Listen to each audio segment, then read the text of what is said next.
Welcome back to Left Coast News. Today we're talking about something that should make every taxpayer in Washington State furious, and it has nothing to do with misinformation, hate, or whatever the latest excuse from Olympia is. What we're talking about, child care subsidies, hundreds of millions of dollars, and a state agency that couldn't even prove basic audits were being done. This isn't rumor, this isn't speculation.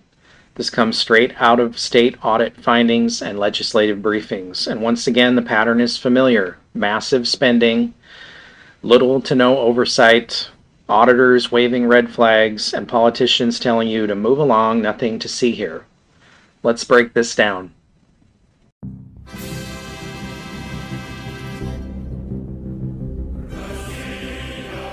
Thanks for tuning in to leftcoastnews.net. News and information from the wacky, sometimes communist, liberal west coast of the United States. For more, visit leftcoastnews.net.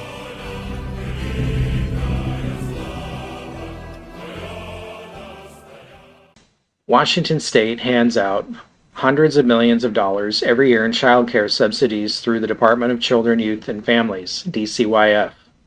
This money is supposed to help working families afford child care, be tied to actual attendance, be limited by licensed capacity, be audited, documented, and traceable.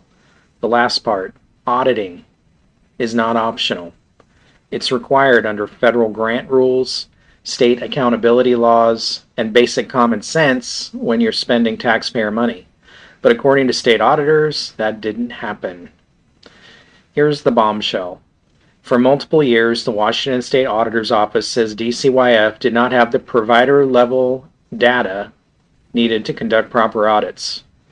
Now, that was under Inslee, remember? The data daddy. Let that sink in. Auditors literally could not verify whether children were actually attending, whether providers were operating within capacity, whether payments matched reality, or whether funds were being improperly paid out. Why? Because DCYF didn't collect or retain the documentation auditors needed.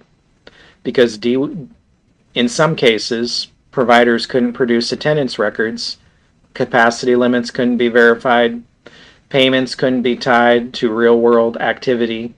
That means hundreds of millions of dollars moved with minimal verification. Not a paperwork issue, not an accounting technicality.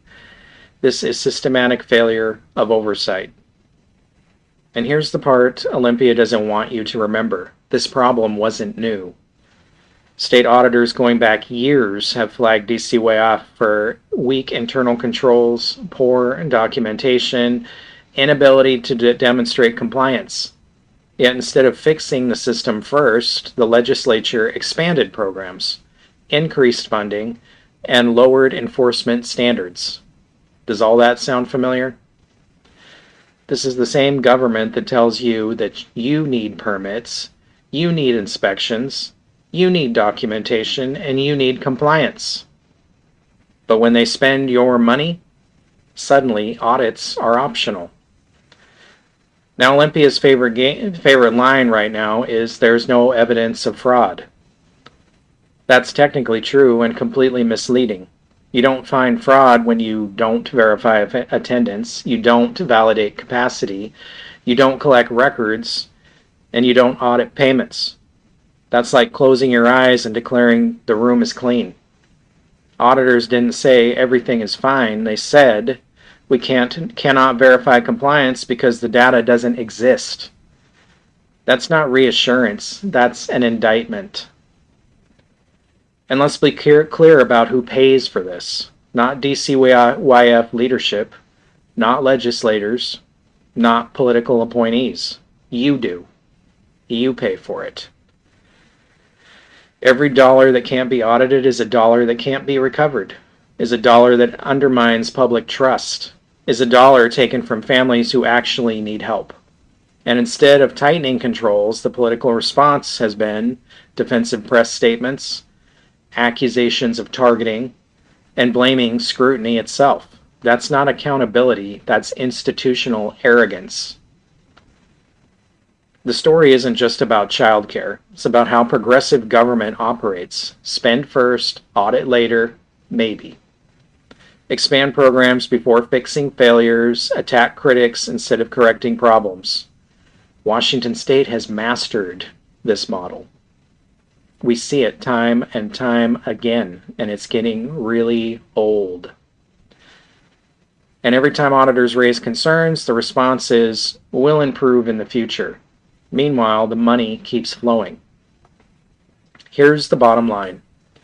If a private business handled money this way, it would be shut down. If a nonprofit handled money this way, it would lose funding. If you handled your taxes this way, you'd be audited into oblivion. But when the state does it, they call it equity and move on. Washington doesn't have a child care funding problem. It has a government accountability problem. And until that changes, expect more audits, more excuses, and more of your money disappearing into systems no one can properly track. If you found this breakdown useful, share it. If you're tired of being told to trust systems that won't even audit themselves, you're not alone. We'll keep watching because clearly Olympia isn't. Thanks for watching.